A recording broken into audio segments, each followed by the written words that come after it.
Sebo ojinde mu kibiina ki? Moses nzize nga ndi independent. Bwe nkunyonyodde nti nalaga okuyaayana kwange nesisobola. Nene ngamba ekigo ekimu tekirobera mwana kola ki kutambula. Munnayuganda era ayina eddembe okubeerawo nga talina kibiina mwalabikidde. Mwaliwo ekintu kye batamanyi. Saagala kuwaayiriza muganda wange Kagali nti akoze enguudo ezo. Wabula atuukiriza ebyo ebyali birina okukola ki okutuukirizibwa nga biri mu pulaani yaffe manyi omukulembezeewo akano nno nga tubuzaayo emyezi 6 gyokka okubeera nga tugenda mu kawulo aka bonna wano mu ggwanga lyattu Uganda tukuleetera abakulembeze ab'enjawulo tunyumyamuko nabo abateekateeka okuba nga bayingira olwokwano lw'ebyobufuzi mu ggwanga Uganda. Olwaleero tutambudde n'omugenyi gwe tukyaziza mu studio zaffe olwaleero era nga nze abatuusizaako puroguramu amannya Sharif Ishaq wane Kiboga. Sebo otusanyusa okulaba. Weewaawo nange Sebo. Muli mutya eyo? Sebo tubadde bulungi. Muli mutya? Ave mwetuli. Mwebala emirimu gye bali. Tugezaako. Ompomu eyo. Weewaawo naffe tukola ate tukyali beeteefuteefu okulaba nti tugenda nga tukola omanyi buli lw'obeera ng'okyali mulamu obeera oyina okubaako by'okola ate ng'olina n'essuubi okubaako ebirala by'ogenda okukola. Weewaawo ddala. Kaakati nno embeera yakayisanya oba oli awo tuyinza okugamba abakulembeze tuli mu kulaba bangi abavuddeyo kubanga benyigira mu nsonga ez'obufuzi mu ggwanga lyattu Uganda. Okusingira ddala njagala okusinziira wano ekiboga ewaffe disitulikiti y'ekiboga. Tusaba kututegeeza ku mannya go obuulire n'abatulaba oba oli awo na kifo ki ekyotunuulidde okuba nga oteekateeka okuvuganyaako akawulo ka 2026. Weewaawo Sebo neeyanziza nga bwe guli nti embeera y'ekirwadde kiri kirumima mawugwe kyagiramuko nzikiriza nkukwateko mu 5 neeyanziza nnyo Sebo weebala omukisa gw'ompadde. Mpozi abatulaba n'abatuulira kubanga tulina ebika by'abantu ab'enjawulo waliyo asobola okutulaba ate waliyo nga tasobola kutulaba ng'atuwulira buwulizi naye eri abatulaba n'abatuwuliriza erinnya nze Omuliga Ssekaliga Sserunkuuma Moses Powers. Sebo era ndi munnakiboga. Munnakiboga wabula nga ndi muzaale mu ggombolola y'ekibiga ku kyalo ekiyitibwa Wabitosi omuluka gw'Ekajjere. Sebo kibiga tumanyiyo abantu bangi era ndowooza abakulembeze bavuddeyo bangi. Bw'oyogera ku kibiga n'ekiboga omuntu kyasooka okulowooza alowooza ku bukulembeze. Alowooza ku bukulembeze. So neeyanziza nnyo okunkyaza mu programu eno eyamanya omukulembezeewo. Weewaawo. Kaakati abantu abali abatulaba era nga bw'ogambye n'abatuwuliriza baagala okumanya Mukulu Moses Ssekaliga Omuliga ali mu kujja mu byobufuzi mu disitulikiti y'Ekibuga oteekateeka kuvuganya ku kifo ki? Weewaawo. Sebo Omuliga Ssekaliga Sserunkuuma Moses neeteekateeka oba kanneme gamba nti neeteekateeka wabula neeteekateeka Oluganda ndowooza olutuufu neeteekateeka neŋŋamba nti omwaka ogwa 2026 nteekwa okuvaayo nvuganye ku ntebe ya meeya oba chairman LC3 nga bwe kirambikibwa mu biwandiiko lwakuba ndowooza ekya meeya kivuga nnyo olw'embeera emu oba endala naye mu biwandiiko ndowooza yabeera ssentebe ow'entebe ey'okusatu. So Omuliga Ssekaliga neeteekateeka neŋŋamba nti 2026 kyekijja okubeera ekiseera ekituufu okujja nange ntuule mu ofiisi eyo oba mu ntebe eyo okusobola okugatta ettoffaali ku Kiboga Town Council. Amiina. Kaakati nno bannakiboga bangi nnyo boogera ebigambo bingi omukulembeze wattu wano ewaffe era nga tulowooza omulundi guno tuyinza okubaako n'engeri enjawulo gye tutuuliramu ebyobukulembeze. Mwaka gwa 2021 twagenda oyingira obukulembeze nga waliwo kye bayita omuyaga gwa Nuupu. Sebo ogidde mu kibiina ki? Moses nzize nga ndi independent ebibiina weebiri ate buli munnayuganda alina eddembe okubaako ekibiina mwawulirira emirembe mwabeera naate era mu ngeri y'emu era munnayuganda era alina eddembe okubeerawo nga talina kibiina mwalabikidde kubanga tuzze embeera eyo tugikola ki tugiraba wabula oyinza okubeera n'ekibuuzo kankuyambeko nga tonnaba kukimbuuza nti kiki ekikuwaliriza okujja nga tolina kibiina mujjidde so nga ate ebibiina bingi era naalibadde ekibuuzo ekyo kyenzizaako naye wakati mu mbeera ey'okugamba nti onyambyeko okukibuuza ebiseera ebisinga ffenna tubeera n'endowooza za njawulo era toyinza kubaako na birowoozo byowo ebigwa endowooza omuntu asobola okusalawo nga ye n'agamba nti oba eri waliyo okuvuganya kungi kanzije nga independent naye tutambulirawo akakati lwaki nagambye nti kanzije nga ndi independent newankubadde nga ebibiina weebiri wano waffe mu disitulikiti ey'Ekiboga bwe twogera ku ky'ebibiina tukyalina ebibiina bibiri oba bisatu ebikyali ku ntikko oba omuntu biyinza okulowoozako nti bwe twogera ku bibiina omuntu ajja kulowooza ku NOB, omuntu ajja kulowooza ku NRM, omuntu ajja kulowoozaako ku FDC newankubadde nga naye yatuuka wakati awo nejja yeeyawulamu ebiwayi nejja ebuzaabuzaamu kati omuntu yeebuuza nzire Katonga nzire luddawa naye ekyampaliriza okugamba nti kanzije nga ndi independent naddala wano ewaffe Ekiboga kubanga ogenda osooka kutunuulira n'omanya wa wendi n'olyoka omanya oba oli awo wa gy'olaga kati wano ewaffe Ekiboga tubaddewo n'embeera ey'okuba nti abantu abakulemberwa oba ndowooze nti tetulina kukkiririza mu bantu be twalonda mu bibiina byaffe tumaze okubalonda nga bali mu bibiina naye bwe bagenda mu ofiisi ate era ffe kennyini tutandika okugamba nti naye takoze nga bwe kyandibadde kirina okubeera oba ekibiina ekirala kyamuyingiddemu oba teyali wa kibiina ekyo yatwerimbikamu bwerimbisi ate ne bw'oba okoze bulungi era ekibiina ekirala nga kigamba omuntu oyo takoze bulungi kubanga alabika lwakuba wa kibiina kiri ekyo bwe nakitunuulidde ate nga njagala okusaabinga bannakiboga equally naddala town council neŋŋamba nti kanzije nga ndi independent bwe mbeera independent nti omanyi n'ebibiina byaffe bino bye tubeeramu birina engeri gye bituteekako ekikono kituufu kubanga tojja kubeera mu kibiina ogambe nti nze ŋŋenda kukola byange bye njagala oyo enkola n'obukwakkulizo bigobererwa kati okugeza singa obeera musajja nga oli wa kibiina kya NRM naye ne bakusanga nga gwe bw'olowooza okunywa kacaayi akawungeezi ate bakusanga otudde n'abasajja ba NOP bakusanga otudde n'abasajja ba FDC bano bannakibiina kyo bagamba nti omusajja oyo ennaku zino bakuyita kulya yalya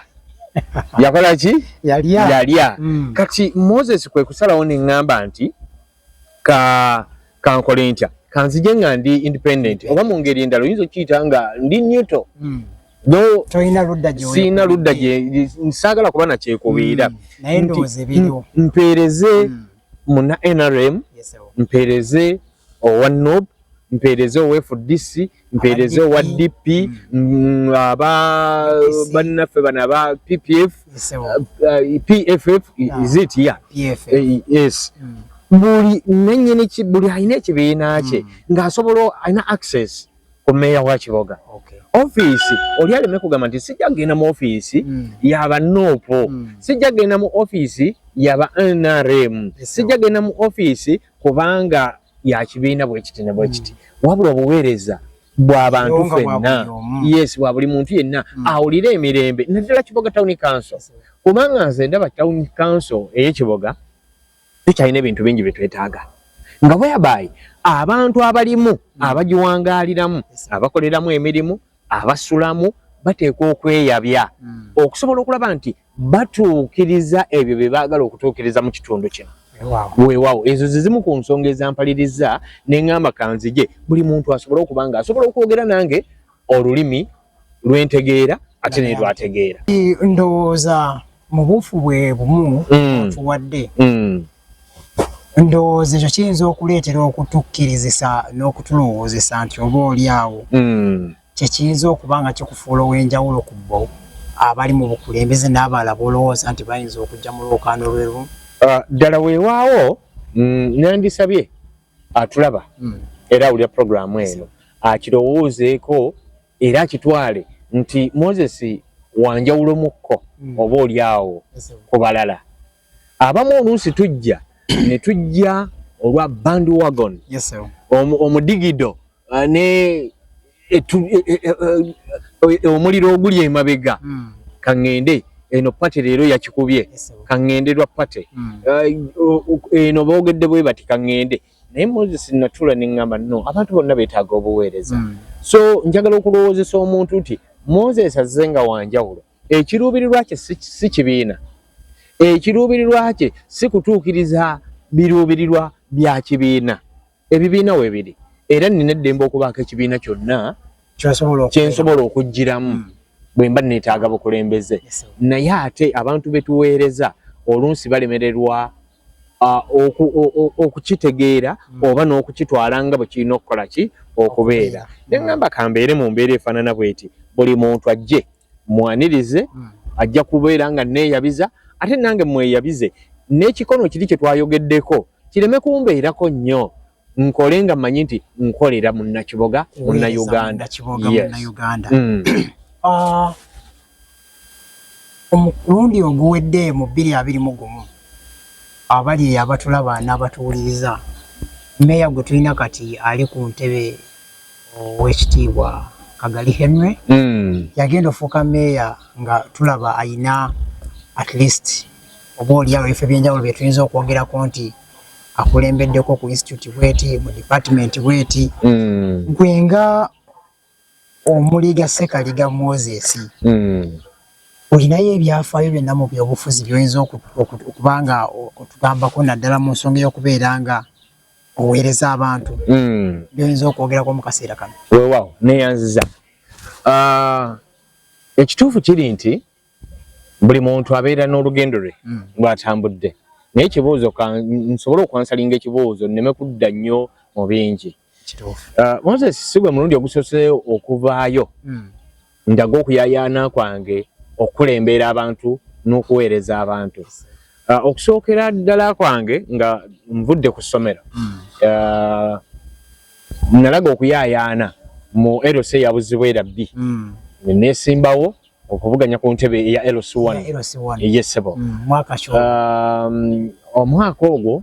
gwali gwa 2 yali 21 ekiseera ekyo saafuna mukisa saafuna mukisa kuba nti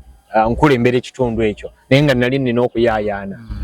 ne ŋŋamba nti ekyo bwe kiba kiganye eyo si yenkomerero era akalulu bwe kaggwa kaali ka mu mugongo ekiseera ekyo if not mistaken naye akalulu ako kaali ka mu mugongo ebyaliwo byaliwo naye nga omukulembeze era ayagala emirembe ne bannange bwe twali nabo nabakkiriza nagezaako okwogera nabo kubanga waliwo abaagalira nti ki ebintu bibaddemu ebirumira n'ebirala ne mbagamba no bw'abanga munnaffe atusukkulumyeko tukkirize era mukulumukuye Patrick ningenda ne mukwatako mu bugalo neŋŋamba nti tukulembere ebuzibu era tukulembere era akyatukulembedde n'okutuusa olwaleero akyaliwo akyakulembera. Mugobaganya muzeeyi ku bwa dikiteta ba LC1 abo tewaliiwo mbeera gye tufudamu okuyawobwa weewaawo kubanga baayongeddwayo ko n'ennaku basobole ekisanja kyabwe kibe nga kyongera okutambula naye sijja buyita bwa dictator kubanga bo si be basalawo nga bassentebe kubanga eriyo n'ebyalo ebimu nga sitampu bagiwanyisanga oba nsimbi gundi kwatamu ogisanga wa sekulitale ogisanga wa gundi wa defense kubanga bakoowa naye olw'okunteekateeka ya gavumenti ye yina ekintu engeri gyekirabamu abantu abo bakyali mu bukulembeze abamu bakoowa naye nga obukulembeze bwandibadde bukola ki bukyuka bw'abasentebe naye eyo saagala kgendayo nnyo olwaleero so ekibuuzo kyo kyabadde nti Moses ozoolabikirako mu bukulembeze obw'enjawulo nga bwe nkunyonnyodde nti nalaga okuyaayana kwange nesisobola naye ne ŋŋamba ekigo ekimu tekirobera mwana kukola ki kutambula era nensigala nga nina essuubi ne ŋŋamba kaakati kanneeteeketeeke 226 ate kanvuganyeko ku ntebe ate endala eya wagguluko so awo okuyaayana kwange bwe kuli kwe kusaba bannakiboga batunuulire Moses era n'abatulaba nti ye muntu alina omutima ogwakwagala okuweereza ekitundu nti singa banteekamu obwesige ne baga Moses tukuwadde omukisa bajja kulaba ebibala ebirungi Moses n'enteekateeka ennungi z'ayina eri munnakiboga naddala ali mu town council weewaawo wakati mu kwogera ku bibala tubadde ne bammeeya emabega kaawo nga meeya Mirigo netubeerako ne meeya Ssekiwunga kano tulina meeya Kagali ensonga nno eziruma bannakiboga mpitirivu nga mu nsonga ezo tulinamu ensonga ez'ettaka obuweereza naddala ku nsonga ezitegeeza tugambe omuzungu kyayinza okuyita service delivery ennungi mbeera ez'enjawulo ebyobulamu mu community bingi nnyo so nga ate tulowooza nti town council eyinza okuba eyina departments ezo ez'enjawulo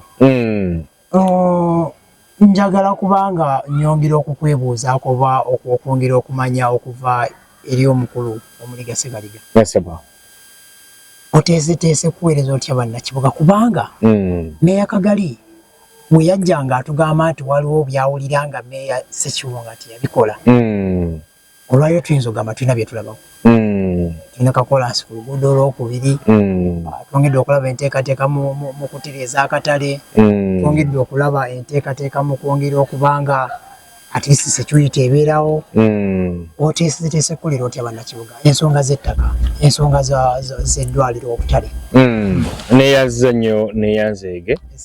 kubanga atulaba naddala ali mu Kiboga Town Council oyinja mwesibako nnyo ddala abakulu ababadde mu ofiisi eyo buli omu azze alinako kyakoze era sisobola kugamba nti gundi yajja teyakola kubanga tewali yakola n'amaliriza era talibaayo nange kennyini ne bwe ndiba nzize mu ofiisi saagala kujja kugamba bannakiboga nti bwe naama nzize mu ofiisi eyo nzize kumalawo byonna tekisoboka wabula nja kukola ntuuke we ntuuse ate enva eyo n'omulala naye akole ki ayongereyo ekibuuzo kyo okukiddamu obulungi nga bw'obuuzizza katandike ne meeya ow'omukaaga Kagali Henry ali mu ofiisi olunaku olwaleero ogambye nti tulabyeko kakolansi ku nguudo ez'enjawulo naddala mu senta yaffe wano well era njagala mwebaza olw'omulimu omulungi gwakoze naye abantu abamu waliwo ekintu kye batamanyi saagala kuwaayiriza muganda wange Kagali nti akoze enguudo ezo wabula atuukirizza ebyo ebyali birina okukola ki okutuukirizibwa nga biri mu pulaani teeka ensusso kemuwa nti yeebale kubanga waliwo atuuka mu ofiisi n'alema okutuukiriza ebirina okukola ki ebirina okuba nga bituukirizibwa so ekyo muganda wange akikoze eki akituukirizza naye ate era mu ngeri y'emu bw'oyingira mu ofiisi oteekwa naawe okubaako by'otunuulira n'ogamba nti kino ne kino ne kino ne kino ne kino n'obyanjula eri olukiiko lwa kanso nti mu bukulembeze bwange nange bwe nazze bino bikulu ng'oyambibwako bakansalazi okuva mu miruka egyaki egyenjawulo nti bino bikulu ekisanja kino bino twandibadde tubikola ki tubirowoozaako. Moses bw'abazze mu bukulembeze waliwo muganda wange byalese abaze singa abataweereddwa mukisa kukola ki kuddayo. Yes nti ebyo mu buli ngeri yonna kasita bitunulwamu kubanga nga meeya buba buvunaanyizibwa bwo nga ggwe ssentebe okulaba nti owabula bakansalas abakiika mu kanso nti kino ne kino ne kino ne kino okusinziira ku byetaago bye tulina kino katukiwe priority kino kakitambule kino mukireesebwe muti naye kakitambule bwekiti ne bwekiti kubanga oli mutwe bano bakuyambako okwongera okugaziyiza maaso agakulabira oba oliawo otayinza kubanga okola ki ng'otuuka naye nno ne Moses bw'anaabaze mu ofiisi ebintu bingi byatunuulidde yadde bannaffe balinako bye bakoze naye era waliwo nabyo ebibazitooweredde. Ekisooka town council ebeera ne ze tuyita bylaws amateeka ago basobola okubanga batambuliza ebintu nga council amateeka agamu gagaanye okukola. Saagala kulowoozesa muntu nti saagala neyanziza ezimu ku bylaws ezikyagaanye bannaffe abo nga bwe bazze babeerawo babadde n'oluyimba olw'obutale obutale ne bufuuka obutale yadde wakikoonyeeko n'ogamba nti azze n'atereeza obutale. Omanyi bannamawulire oluusi mwagala nnyo okutubooza naye mmwe temwagala nnyo ebiseera ebisinga babooza naye nzikiriza nsooke nkubooze nkwanukule bulungi otugaye mu town council abakulu bakoze bulungi nnyo okutereeza obutale. Njagala ompeeyo akatale k'ogamba nti kano katale ka town council katereezeddwa mu ngeri ey'enjawulo. Abatulaba n'abatuwuliriza abali eyo twagala okubategeeza nti tuli mu studio zaffe n'omukulu Moses Omuliga Ssekaliga ateekateeka okwesimbawo ku bwa meeya 2026 Kibuga Town Council. Kibuga Town Council nga yo abazungu bagiyita urban council urban city ebimu ku bitundu ebiri mu bitundu eby'omu kibuga nga si bya mu byalo nnyo. Tulowooza nti ebitundu ng'ebyo zi town council ez'enjawulo ziweebwa budget ez'enjawulo okubanga kwe zitambulira. Kibuga Town Council nga yo tuli mu bantu abawera emitwalo nga 18 okusinziira ku mbalira y'abantu ebadde etambula emabega kaawo. Ensonga eyo bwe tuba tugitunuulidde abantu emitwalo nga 18 council bwe yakubeera budget before ne gavumenti ya Uganda bagibalira ssente eziri wakati wa obukadde 4 okutuukira ddala ku biliyoni ng'emu n'ekitundu. Saagala gamba nti ssente ezo town council zebadde ekozesa wabula mu kutunuulira kwaffe embeera y'ebyobufuzi eri mu kibuga ebibiina eby'enjawulo omuntu ali mu bukulembeze olowooza tetwalimu wadde chance n'addayo asooka amalirize ku byamaliriza gwe beweetaaga okubanga oba oliawo otandikirako kuba ebirowoozo biyinza okubanga bikulu nnyo gyali nga ensonga eyo wetwongera ogitunuulira tulina wano message okuva ku balabi ba programu yaffe bagambye we bali kuweereza omukulu Moses ayogereko ku nsonga eya street lighting. Omukulu bala n'agamba nti ayongere okuwonako ku nsonga y'ettaka eyo ensonga nkulu nnyo. Ebintu ebyo twagala osooka bituleko nga tetunaba kubanga tugenda mu maaso tusigazayo eddakiika mbali bubazi okuba tuwunzika. Neyanza nnyo sebo neyanzeege ebibuuzo biri bisatu olwo byenjagala okwanukula byompadde. Ogambye nti omukulu aliyo yandibadde teyeetaagayo omukisa okubaako byamaliriza. Ku ntandikwa nagambye nti tewali yali akoze n'amaliriza. Ate omuntu anaakola obulungi teyeetaaga bbanga ddene mwanattu. Era wano mu Afirika ebimu ku bintu ebituleetedde okuba nti tubeera tukubagana empawa bwe kituuka ku bukulembeze yadde gwokozesa nnyo ekigambo obufuzi nze kyesaagala nnyo okukozesa tugenda okufuula omukulembeze waffe okoze bulungi oba oli mu bweteekateeka kujja oba oyingidde byabufuzi. Kale tugende n'ekyo aliyo teyeetaagayo omukisa okusooka okubaako byamaliriza tewali yali akoze n'amaliriza. Emyaka 5 ndaba nga giringa emitono naye ate ku muntu nga ddala weewaawo omukozi gimala kubanga ojja kwesanga nga waliwo ne gojja okuwaana waliwo gojja okuwa abiri waliwo gojja okuwa asatu era alemererwe okukola tuli ffenna so kitegeeza ki nti njagala olwaleero munnakibuga ne munnauganda Uganda at large akitegeere nti bw'oba oweereddwa omukisa ozze kuweereza bantu tandikirawo tuve mu bino ebyokugamba nti nno ekisanja ekisooka nzize kwetereeza weetereeza biki wajja tomanyi kyogenda kukola ebirimu abantu wajja tobimanyi wajja obimanyi ebyo ebiri mu layini yo byosanzeewo bikole bijjeewo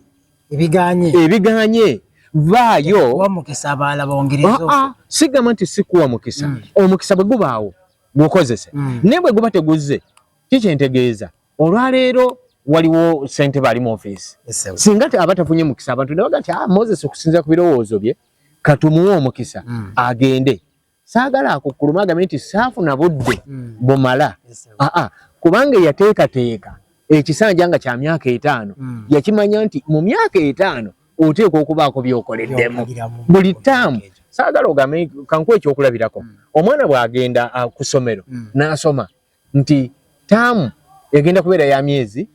3 ate omwana n'agamba nti ate kaakati gino tegimaze bandibadde bannyongerayo nze ndaba nti omwana oyo bw'abanga teyali sulo laana aba tamanyi ki kyakola ki kyayagala gwemanya nti emyaka 5 gye bampa nga ssentebe mu ofiisi nteekwa okubaako ettofaali lyenkola ki lyendeka bwe mba sizzeemu kufuna mukisa omulala ngazze naye akole ki atandikiraawo okitegeera naye bw'oba ofunye omukisa well and good oyongerezaako n'ogenda mu maaso naye kikye nagambye nti tewaliiwo mukulembeze oba tewaliiyo mukozi yali akoze n'akola ki n'amaliriza buli lwe tukola wabawo wootuukako n'ebisigalira kati bannaffe abali mu ofiisi mu myaka gye n'etaano bwe ginaaba giweddeyo kuba we tutuukira mu January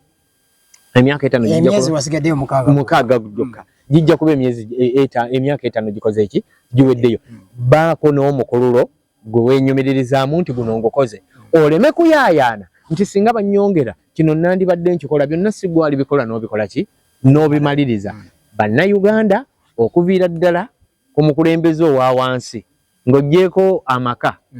amaka kubanga ge gabeera aga taata ne maama ago ganjawulo mukko naye obukulembeze obulimu okufuga abantu abalala nga sigwa obaliisa sigwa obagira sigwa obalabirira ekyo kyanjawulo mukko kimanye nti nja kukulembera nveewo n'omulala akole ki ayongereyo kubanga abantu abalina obusobozi tuli bangi olwaleero Moses nkugambye nti nzize okubeera meeya wa Kibuga Town Council naye 231 ojja kwesanga nga owulira olina okuyaayaana ofunye obusobozi oyagala kujja kukulembera ali wala nnyo kuba ndowooza ne guno omwaka gwe tugendamu gwennyini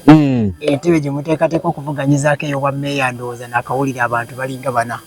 abagyegwanyiza abalowooza nti oba oliawo so kati kitegeeza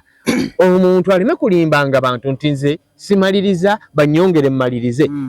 okumaliriza ku kyekyo ekisanja kye baba bakola ki bakuwa singa kyali nti omuntu yali alina okumaliriza bandikuwadde ttaamu ezi 2 mu mateeka ng'akalulu akakutuuza mu ntebe kakutwaza ttaamu zimeka 2 naye kakutwaza ttaamu emu mu eyo ttaamu emu tukusuubira okubanga okavalinze byolina okukola ki okavalinze tweyanze ensonga y'ettaka ne street lights tukoneko katono nnyo obudde butuliire street lights buli tawuni yonna kiri mu bwerufu tawuni etali mu tawuni simanyi oba ebeera tawuni service delivery nga meeya oba obuvunaanyizibwa bwa meeya yesebo ndowooza tumaze omwaka guwera mulamba street lights eza wano mu Kibuga Town Council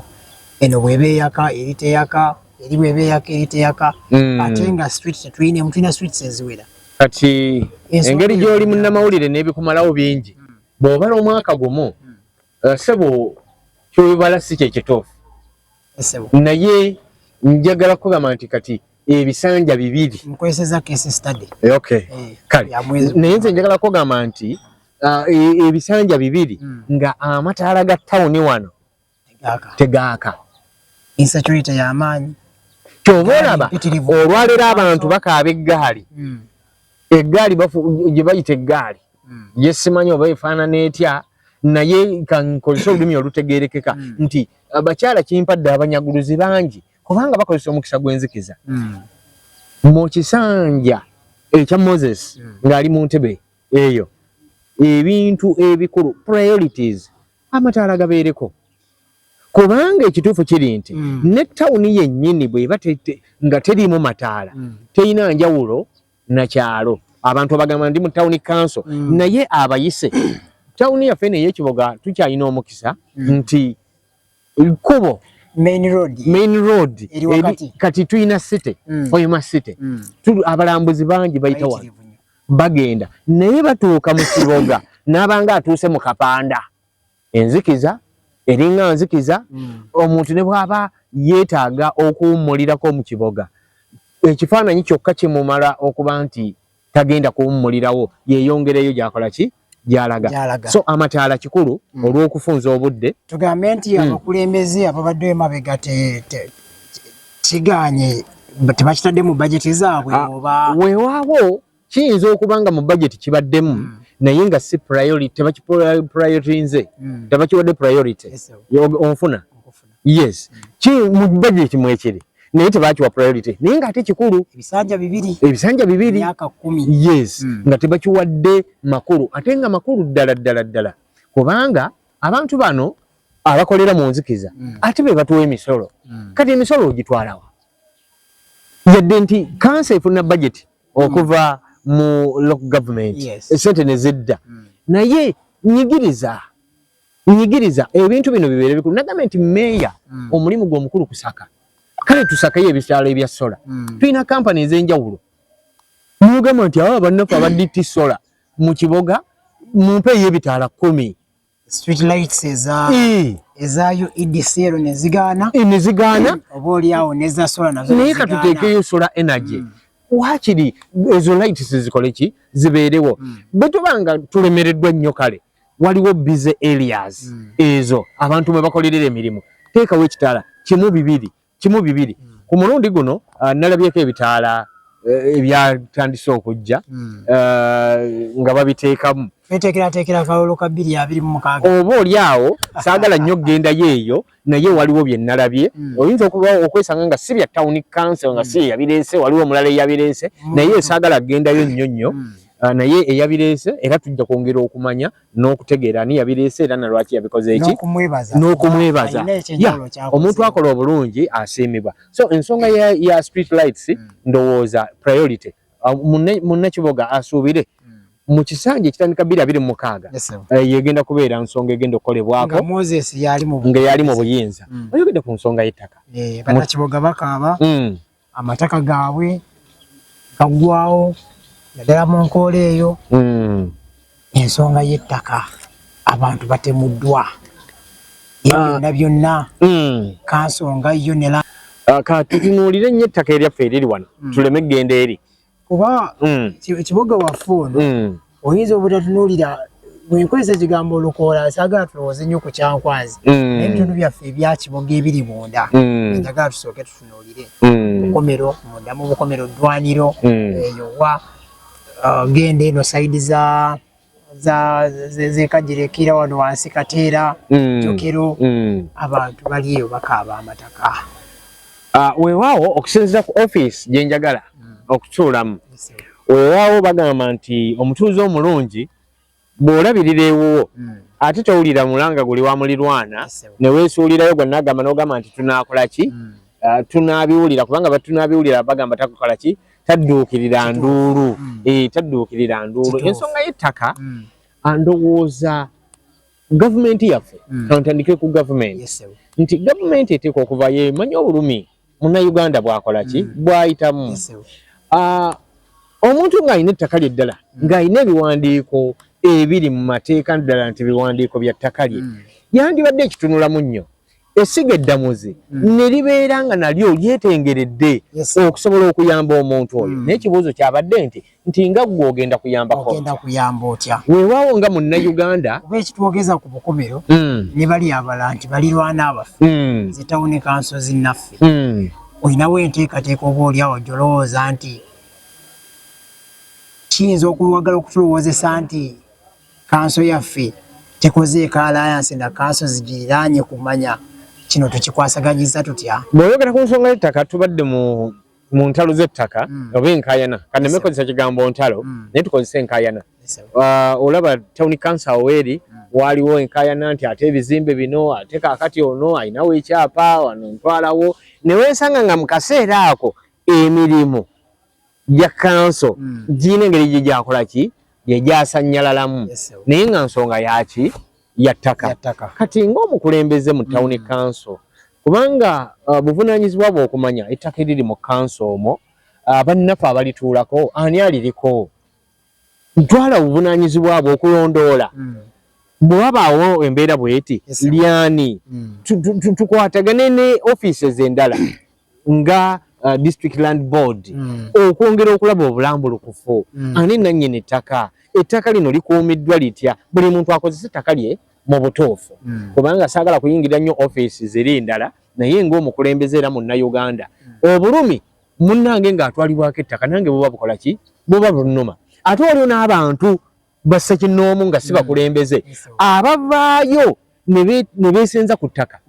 eritali lyabwe okugeza liyinza okuba lya town council liyinza okuba lya district liyinza okuba ettaka nga lyaweebwa ddwaliro niwesanga ng'oli alyesinzizzaako liyinza okuba lyaweebwa kkanisa oli navayo n'agamba nti ttaka lyange so ng'omukulembeze olina okuvaayo oyingire mu nsonga ezo omanye ani yaani w'olina okuteeka ettoffaali n'oba ng'osobola oddikola ki okuliteekawo okusobola okulaba nti abantu tubeera mu mirembe kubanga enkaayana we zibeera enkulaakulana tekola ki tebeerawo so twali tulaba ettaka lino lyangi kankuwa ekyokulabirako tulaba ku town council mu maaso awo kati tulaba essundiro ly'amafuta eddene eddala eriwa bannakiboga obuweereza naye nga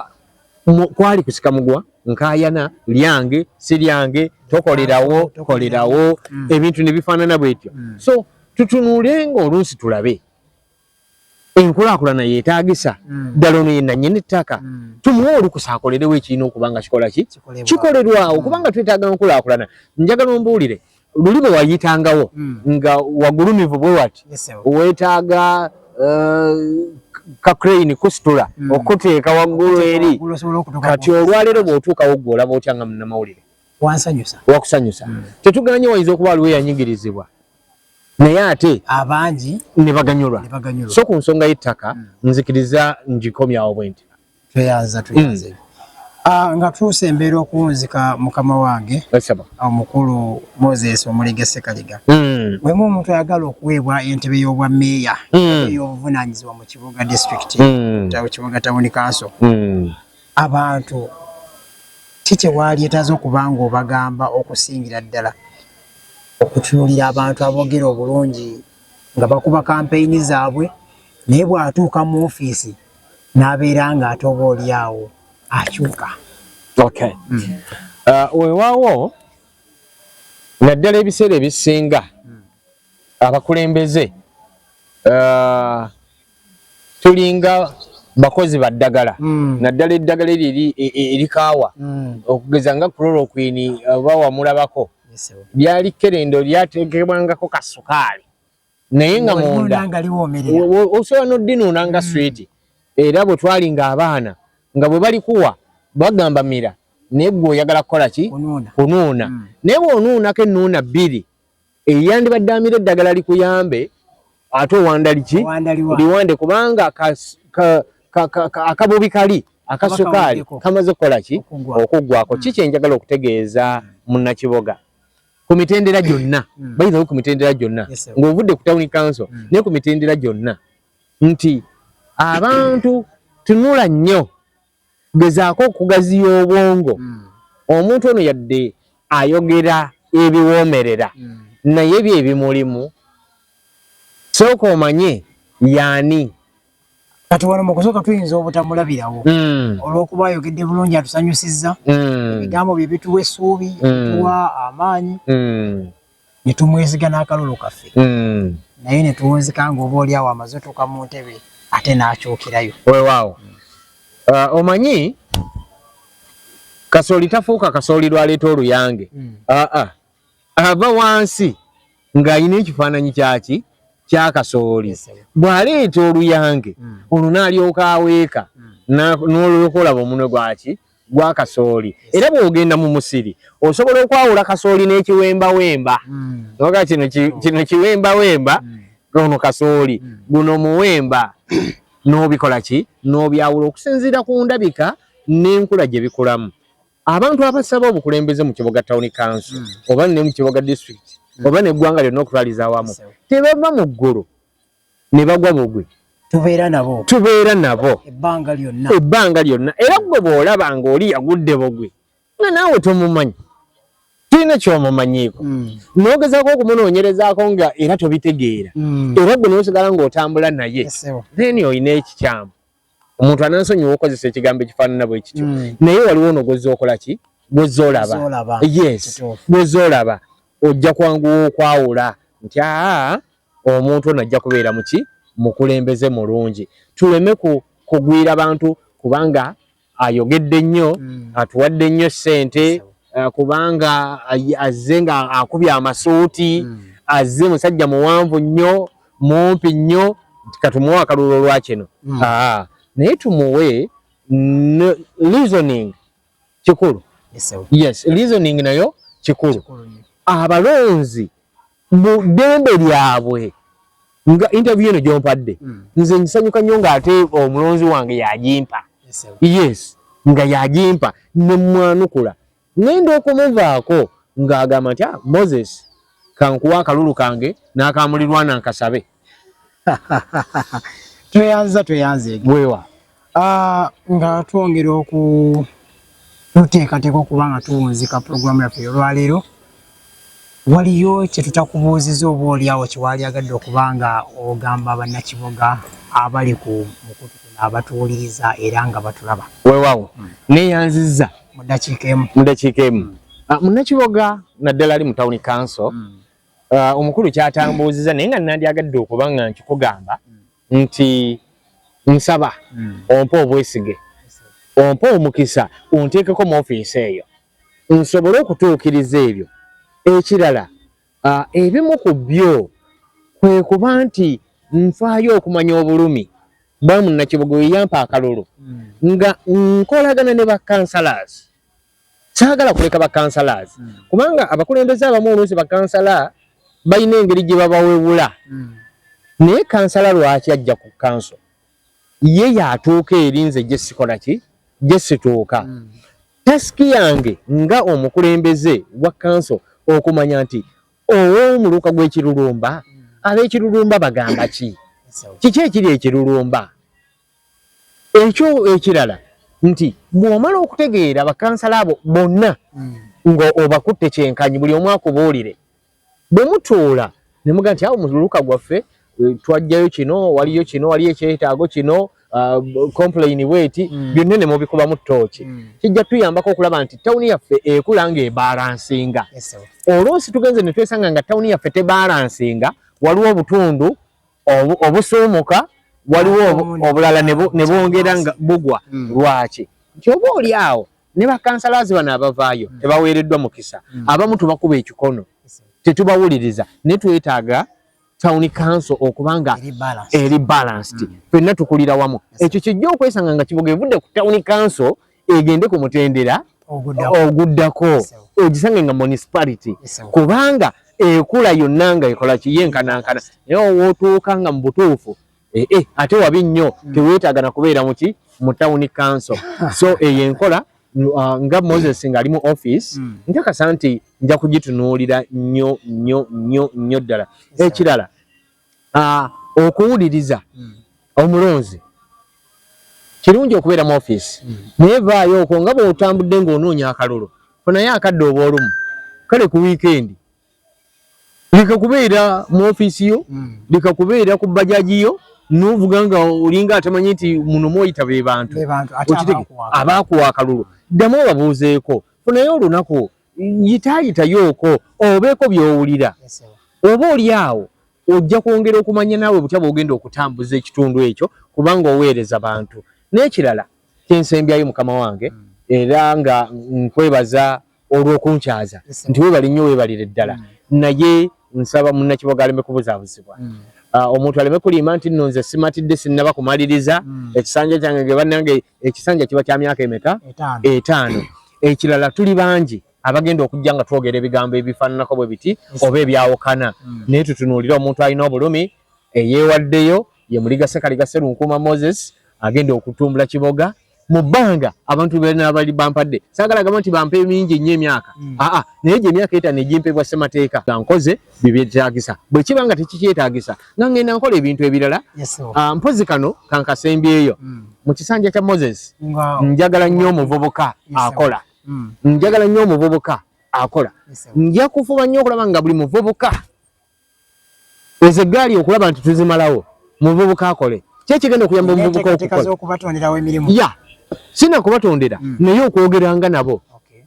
waliwo abantu abasobola okwogera n'abavubuka abo nga just olina kukola bukozi enteekateeka noga mujje mu muluka bwe guti twogereko n'abavubuka buli muvubuka ayina abavubuka balina amaanyi abavubuka baagala okukola naye oluusi babuliddwa ababayambako naddala okubalongomya ku ki ekyokukola kati nze ennaku zino natandikawo ka project nkola juice nina juice gwe nkola era nze gwolaba juice eyo mukola ne delivery era bw'oba oli mu office eyo naye kiki lwaki nka juice ako nkakola nti njagala okulaga abavubuka nti naawe osobola kati bw'aba akatandise muwabule kino kyekibulamu yongeramu wano kyosaamu wano ogenda okwesanga nga tugenda kufuna abantu abagenda okutondawo emirimu omuntu eyabadde yawe funa obudde obuvuga eggaali eri gye mwogerako nga takyabuyina alina ebimumalawo alina okubala kasente ke yakoze olunaku lwaki taakole eyo enkulaakulana ya Kiboga abadde bakuŋŋaanya emisolo emitonotono abavubuka bwe banaawera abakola emisolo gigenda kweyongera ku kitegeeza ki eyo yenkulaakulana yaki neyanziza nnyo sebo neyanzeke amiina weewaawo tweyanziza nnyo omukulu Ssekaliga webale okubanga otubuulira ebigambo ebyo ebyamagezi awo nno twagala okubeera nga tusinziira okugamba bonna abali abatulaba nti mwebali kwekumira ku mukutu gwa Sevia TV ndowooza omukulu Ssekaliga mu maaso awo ne bakama bange abali ku kamera emabega awo tujja kubanga tufunayo ku kajuisi omukulu ono kakola obaoliawo tukanyweko olumutulabe empooma yaako naye nga tumaliriza twagala okubeebaza mwenna olw'enteekateeka ey'okubanga mwenyigira mu by'obukulembeze okuvaayo si kyangu n'obeera nga bwenyigira mu nsonga z'obukulembeze ndowooza ebiseera ebisinga obukulembeze Katonda alonda bulonzi muntu n'agamba nti owaaye jangu obeere ng'oweereza eggwanga oba oli awo naawe abantu beere nga babaako n'ekyenjawulo kye bakufunamu twagala okubeera nga tutumirako abantu ab'enjawulo abali ku mikutu abali emabega wa kamera mukulu Kisa tusiima nnyo empeerezaayo mukulu Abdul Nagamala muweereza munnange naawe tukutumirako n'abalala ab'enjawulo akawulu ka mwaka 2026 omwezi gwa January omukulembeze yenna abazze ng'ateekateeka okwesimbawo ku kifo ekyenjawulo tubawulirize tubawe obudde bajjemu ebigambo ebyamagezi ebibalimu osinzire ku ebyo oba oli awo kubanga oba n'okusalawo okuko okutuufu ku sayidi yo mwebale nnyo mwebalire ddala mubeere bulungi mweraba amawange tweyanze